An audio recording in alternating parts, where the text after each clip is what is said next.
Hello dear students, আজকে আমরা চলে এসেছি দশম শ্রেণীর ক্লাসে উপপাদ্য নিয়ে। কারণ আমাদের এই যে সামনের পরীক্ষা সামেটিভ 2-তে উপপাদ্যগুলো থাকবে। কোন উপপাদ্যগুলো থাকবে? বৃত্তের স্পর্শক সংক্রান্ত উপপাদ্যগুলো থাকবে। দেখে নাও। দেখো, জ্যামিতি রয়েছে বৃত্তের স্পর্শক সংক্রান্ত উপপাদ্য, সদৃশ্যতা সংক্রান্ত উপপাদ্য, ত্রিভুজের পরিবৃত্ত এবং অন্তর্বৃত্ত অঙ্কন, উপপাদ্যের প্রয়োগ। আমাদের লম্ববৃত্তাকার শঙ্কুর কিছু অংশ বাকি আছে। তো আমি জ্যামিতিটা শুরু করলাম। অ্যাকচুয়াল বিশিষ্ট দ্বিঘাত সমীকরণ সমাধান এগুলো অনেক আগেই হয়ে গেছে, কারণ হচ্ছে ফার্স্ট চ্যাপ্টারে রয়েছে এগুলো। ফার্স্ট চ্যাপ্টারে আমাদের সব অঙ্ক হয়ে গেছে। যারা দেখোনি, প্রথম দেখছো, তারা অবশ্যই চ্যানেলটি সাবস্ক্রাইব করে নেবে এবং সেই অঙ্কগুলো ভিডিও লিংক থেকে পেয়ে যাবে। অংশীদারি কারবার হয়ে গেছে, গোলক হয়ে গেছে, লম্ববৃত্তাকার শঙ্কুর কিছু অংশ বাকি আছে। তাহলে আজকে আমরা বৃত্তের স্পর্শক সংক্রান্ত উপপাদ্য করছি। আমাদের দুটো উপপাদ্য থাকবে, দুটোর মধ্যে একটা করতে হবে। ঠিক আছে, দুটোর মধ্যে একটা করতে হবে এবং অন্তর্বৃত্ত পরিবৃত্তের মধ্যে একটা যে কোনো সম্পাদ্য করতে হবে। তো সম্পাদ্য আমরা পরে করছি, উপপাদ্যটা শুরু করলাম। 40 নাম্বার উপপাদ্য, সাদৃশ্যতা স্পর্শক সংক্রান্ত উপপাদ্য। প্রথম হচ্ছে বৃত্তের কোন বিন্দুতে, এই যে উপপাদ্য কি জিনিসটা? উপপাদ্য হচ্ছে একটা জ্যামিতিক পদ্ধতিতে, জ্যামিতিক নিয়মে একটা বিষয় টপিক, সেই টপিকটা দিয়ে দেবে তোমাদের, সেটাকে প্রমাণ করা। দেখো, উপপাদ্য 40-তে কি বলেছে? বৃত্তের কোন বিন্দুতে, এটা তোমাদের দিয়েই দেবে, তোমাদের মুখস্থ করতে হবে তা নয় কিন্তু, বিন্দুতে স্পর্শক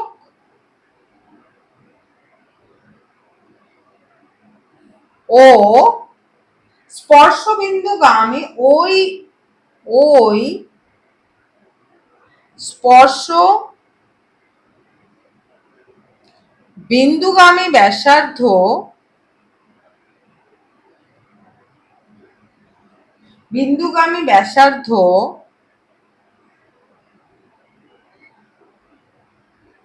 পরস্পর লম্বভাবে অবস্থিত।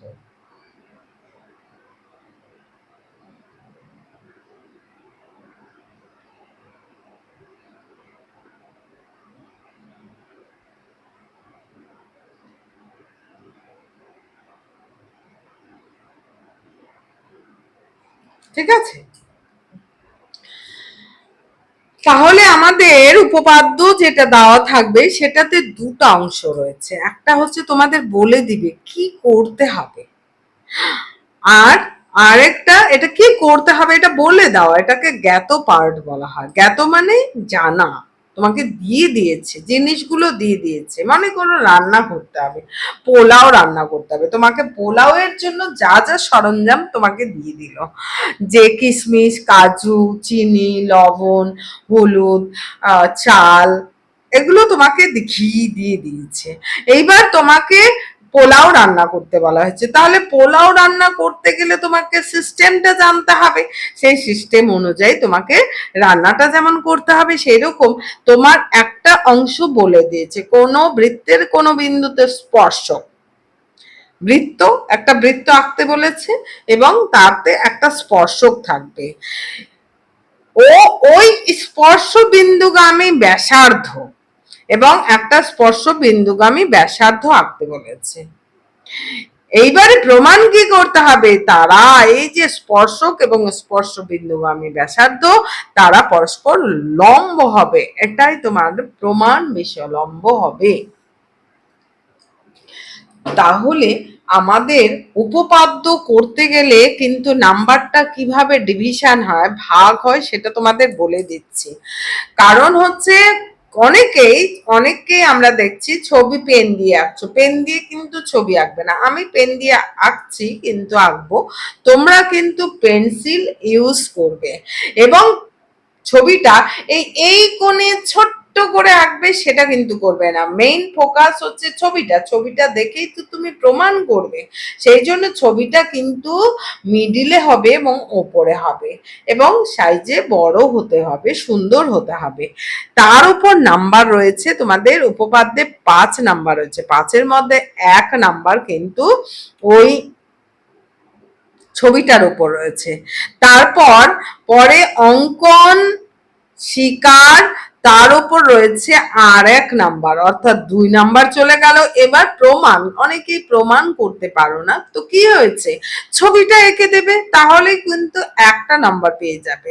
যদি অন্য কিছু নাও করতে পারো, ছবিটা এঁকে দেবে, তাহলে ছবির জন্য 1 নাম্বার বরাদ্দ, পরের কথাগুলোর জন্য আরেক নাম্বার বরাদ্দ। প্রমাণের জায়গায় যদি কেউ ভুল হয়ে করে ফেলে তাহলেও কিন্তু 2টা নাম্বার পাবে, অতএব ফেলে আসবে না। ঠিক আছে, এইবারে আমাদের বৃত্তের কোন বিন্দুতে স্পর্শক, তাহলে বৃত্ত একটা আমাদের আঁকতে হবে।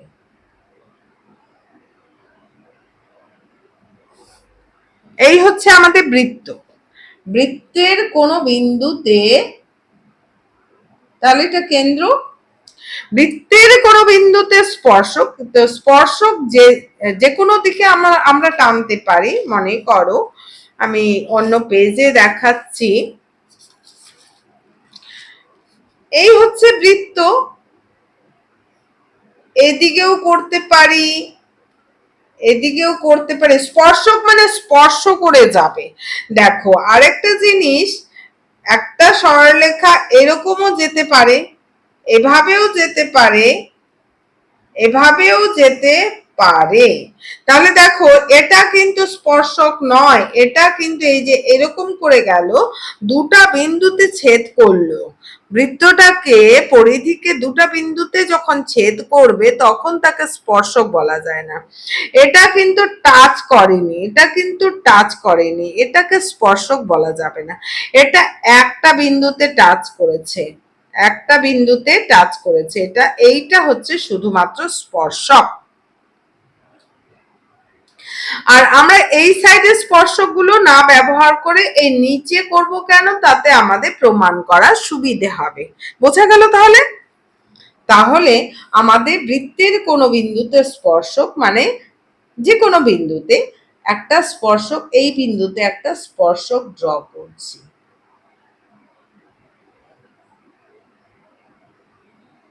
বৃত্তের কোন বিন্দুতে এবি স্পর্শক, ধরে নিলাম এবি স্পর্শক, ও কেন্দ্রীয় বৃত্ত, ও কেন্দ্রীয় বৃত্তের এবি স্পর্শক কোন বিন্দুতে, পি বিন্দুতে সে টাচ করেছে। বৃত্তের কোন বিন্দুতে স্পর্শক ও ওই স্পর্শ বিন্দুগামী, এখানে কেন্দ্র থেকে এই যে পরিধির ওপর অসংখ্য বিন্দু রয়েছে, অসংখ্য, আমরা কি করতে পারি, এই যে অসংখ্য বিন্দু রয়েছে, অসংখ্য কিন্তু আমরা রেখাংশ টানতে পারি। তাহলে এই ব্যাসার্ধটা বলেনি, স্পর্শক এবং স্পর্শ বিন্দুগামী যেটা ব্যাসার্ধ, স্পর্শ বিন্দুগামী ব্যাসার্ধ এটা, তাই না? অনেকগুলো ব্যাসার্ধ রয়েছে, প্রচুর ব্যাসার্ধ রয়েছে, কিন্তু ওই ব্যাসার্ধ গুলো না, যেটা স্পর্শ বিন্দুগামী ব্যাসার্ধ। তাহলে স্পর্শ বিন্দুগামী মানে স্পর্শ বিন্দু এবং এই ব্যাসার্ধটা, এই ব্যাসার্ধটা স্পর্শ বিন্দুগামী যেটা ব্যাসার্ধ, সেটা কি হবে, লম্ব হবে। তাহলে আমরা এই ছবি আঁকলাম, এটা তোমাদের বলে দিয়েছে, এটা যে লম্ব হবে, ওপি যে এবির উপর লম্ব হবে সেটাই প্রমাণ করতে হবে, এটা তোমার বলে দেওয়া আছে। বৃত্তের কোন বিন্দুতে স্পর্শক মানে বৃত্তটা আঁকতে হবে, ও কেন্দ্রীয় বৃত্ত আমরা এঁকে নিলাম, এবং পি বিন্দুতে স্পর্শক হয়েছে, তখন ওপি ব্যাসার্ধ হলো, এই প্রমাণ করতে হবে ওপিটা এবির উপর লম্ব। এই কথাগুলোই আমরা লিখবো।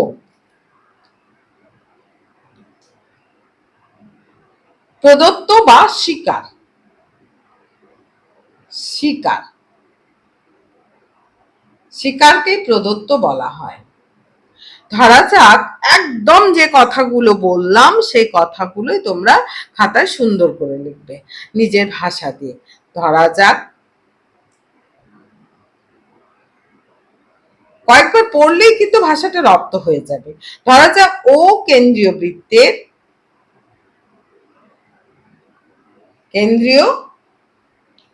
বৃত্তের পি বিন্দুতে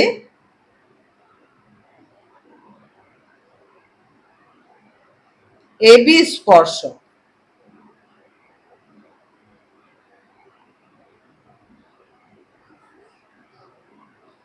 এবং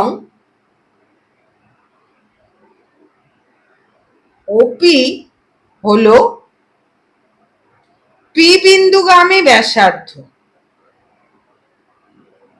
বিন্দুগামী, এই কথাগুলো কিন্তু লিখতে হবেই।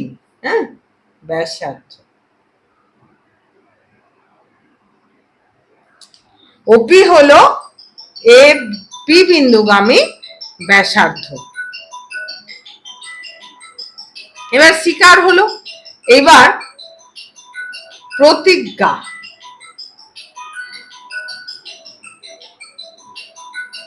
কোনটা একটু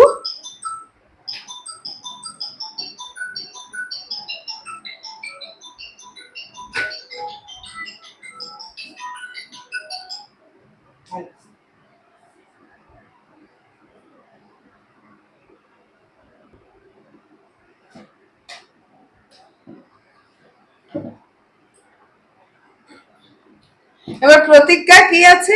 প্রতিজ্ঞা মানে প্রমাণ করতে হবে। কি প্রমাণ করতে হবে? ওপিটা এবির ওপর লম্ব। প্রমাণ করতে হবে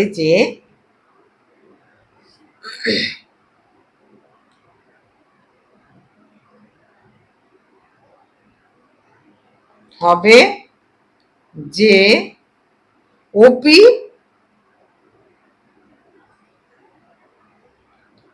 এবং এবি পরস্পর লম্ব, তাই না? পরস্পর লম্ব, অর্থাৎ ওপি লম্ব এবি।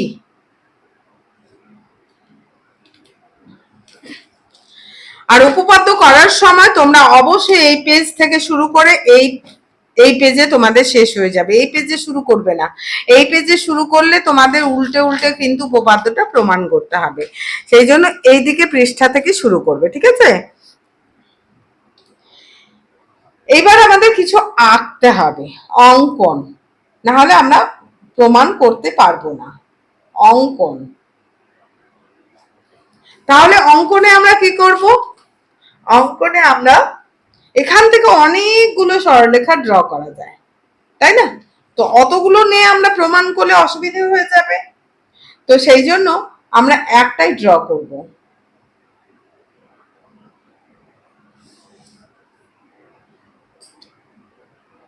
এটার নাম কিউ দেওয়া হলো, যে ও থেকে এবির উপর আরেকটা সরলরেখা অঙ্কন করা হলো। এরকম আমরা অসংখ্য সরলরেখা আঁকতে পারি, ঠিক আছে? এটাকে আবার কি করলো? আর বিন্দুতে ছেদ করলো। তোমাদের একটা উপপাদ্য মনে আছে? আমরা এইটা কিন্তু একটা উপপাদ্য পড়েছিলাম, যে আমি এদিকে সাইডে একটু দেখিয়ে দিচ্ছি। দেখো, একটা সরলরেখা বহিস্থ কোনো বিন্দু থেকে, একটা সরলরেখার বাইরে কোনো বিন্দু রয়েছে, বহিস্থ কোনো বিন্দু থেকে অনেকগুলো সরলরেখা আঁকা যায়। সেই সরলরেখাদের মধ্যে দেখো তো অনেকগুলো সরলরেখা আঁকা যায় কিনা। এই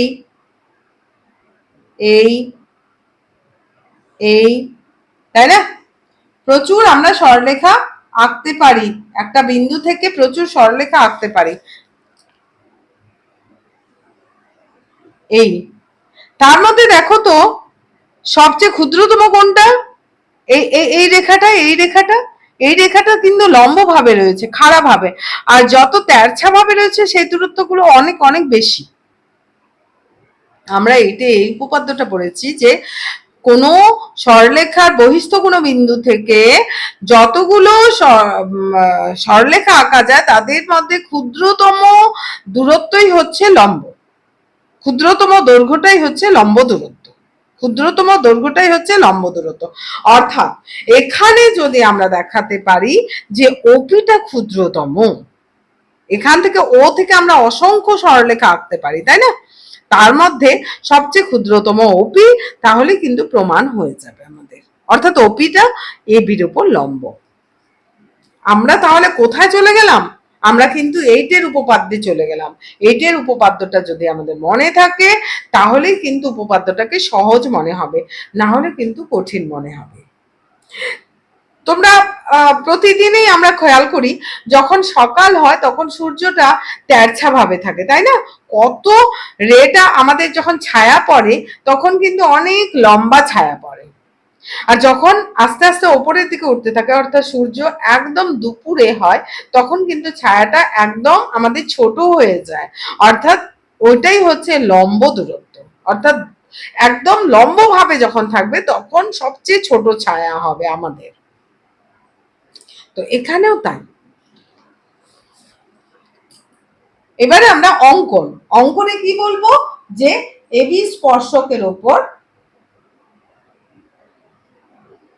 এবি স্পর্শকের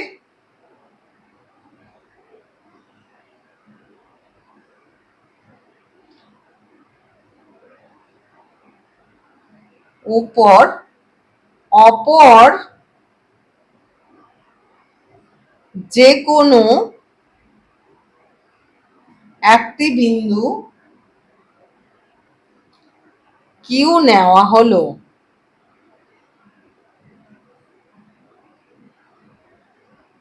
এবং ও কিউ যোগ করা হলো, ও কিউ যুক্ত করা হলো।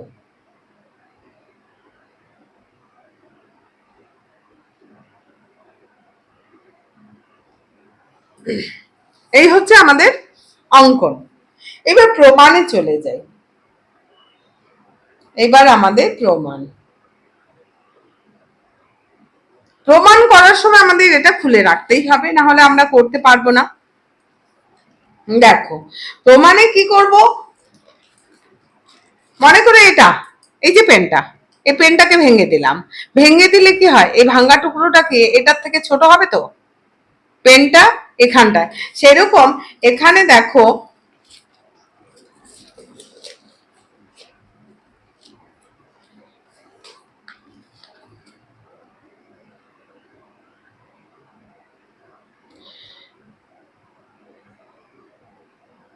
স্পর্শক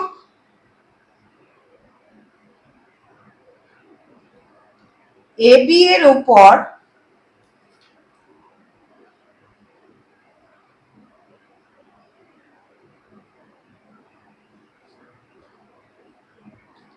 স্পর্শক এবি এর উপর পি বিন্দু ছাড়া, কারণ একটা বিন্দুতেই স্পর্শক হয়েছে, স্পর্শক এবি এর উপর পি বিন্দু ছাড়া সকল বিন্দুই কি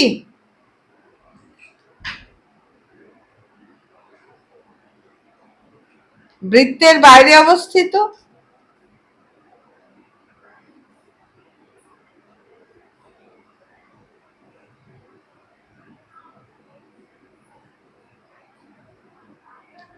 বাইরে যদি থাকে তাহলে কি হবে, বাইরে আছে, এই যে এখানেই যদি যেটা ধরি তাহলে কি হবে, এখান থেকে আমরা ড্র করলে সেটা একটা বিন্দুতে আবার আরেকটা বিন্দুতে কাট করবে, আরেকটা বিন্দুতে কাট করবে, এখান থেকে আরো ড্র করলাম একটা বিন্দুতে কাট করবে।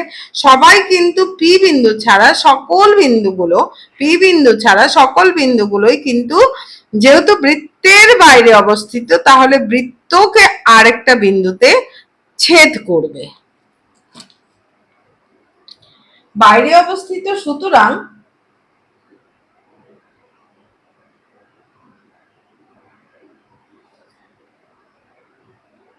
ও কিউ, ও কিউ রেখাটি বৃত্তকে এরকম আরো আরো যদি আমরা ড্র করি সবাই কিন্তু আরেকটা বিন্দুতে মিট করবে।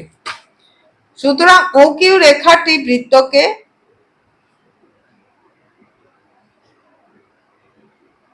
একটি বিন্দুতে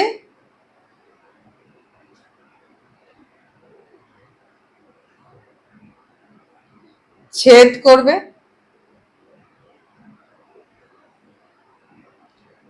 ধরি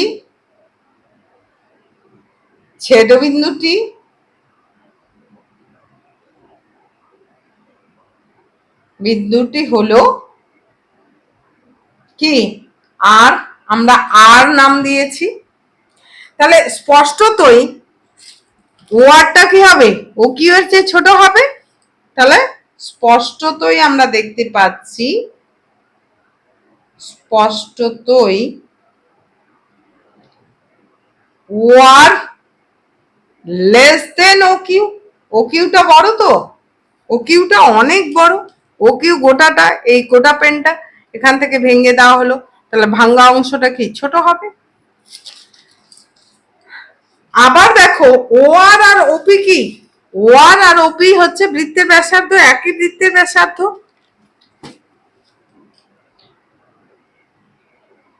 আবার ও আর ইকুয়াল টু ওপি, কি লিখবো আমরা এখানে, সাইডে লিখবো একই বৃত্তের ব্যাসার্ধ।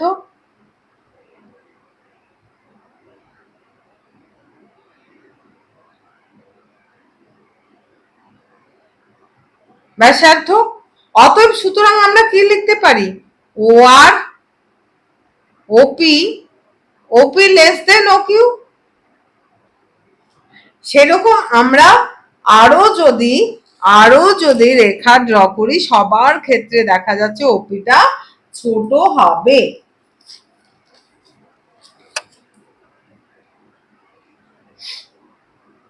সুতরাং আমরা আর করব না, একটা থেকেই আমরা কনক্লুশন ড্র করব। কিউ বিন্দু হচ্ছে এ বি এর ওপর স্পর্শকের ওপর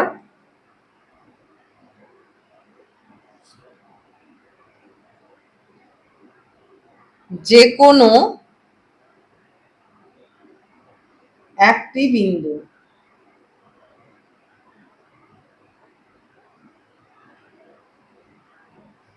সুতরাং বৃত্তের কেন্দ্র থেকে, সুতরাং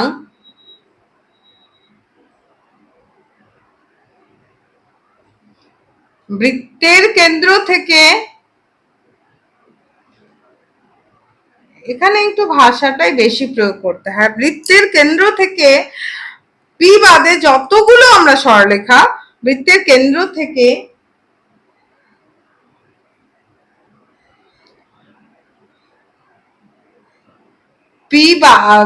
পি ছাড়া যতগুলো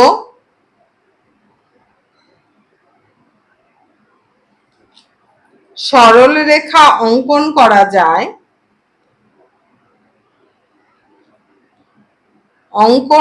যায়, বিষয়টা খালি বুঝবে, হ্যাঁ, অঙ্কন করা যায়,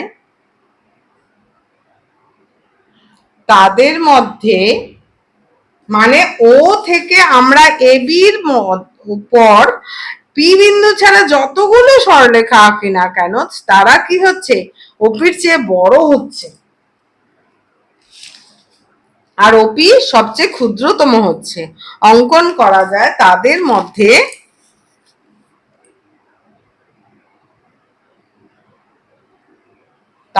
মধ্যে ওপি ক্ষুদ্রতম, মানে ছোট, আর ক্ষুদ্রতম।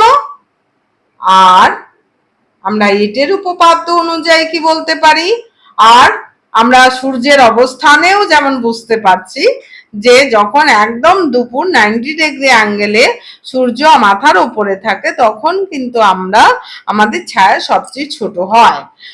আর ওপি হলো লম্ব দূরত্ব। সুতরাং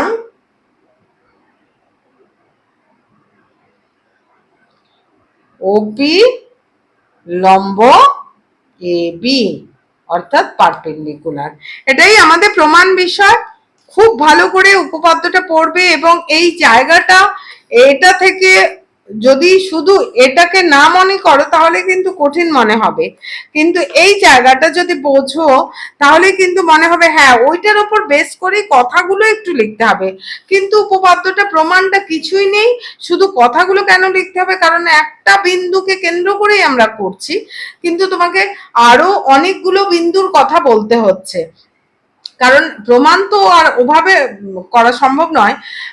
তো এই জন্যই এই জায়গাটা দেখো, ও আর প্রমাণটা কি রয়েছে, ও আরটা হচ্ছে ও আর লেস দেন ও কিউ, কারণ হচ্ছে কিউ ও কিউটা বৃত্তের বৃত্তকে আরেকটা বিন্দুতে ছেদ করছে, সেক্ষেত্রে ও আর লেস দেন ও কিউ, আর ও আর মানে ওপি, তাহলে ওপি লেস দেন ও কিউ হয়ে গেল।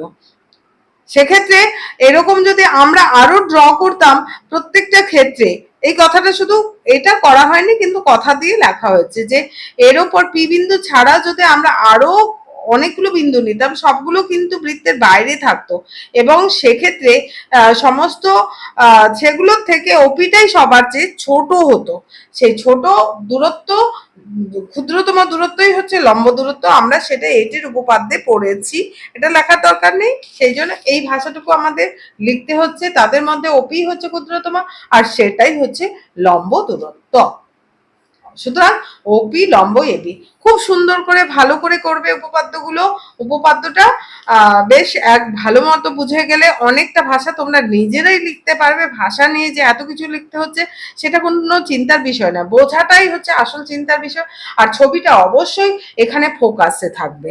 তো থ্যাংক ইউ, পরের ক্লাসে আবার দেখা হবে, খুব ভালো করে উপপাদ্যটা করে ফেলবে, পরের উপপাদ্যটা কিন্তু অনেক ইজি।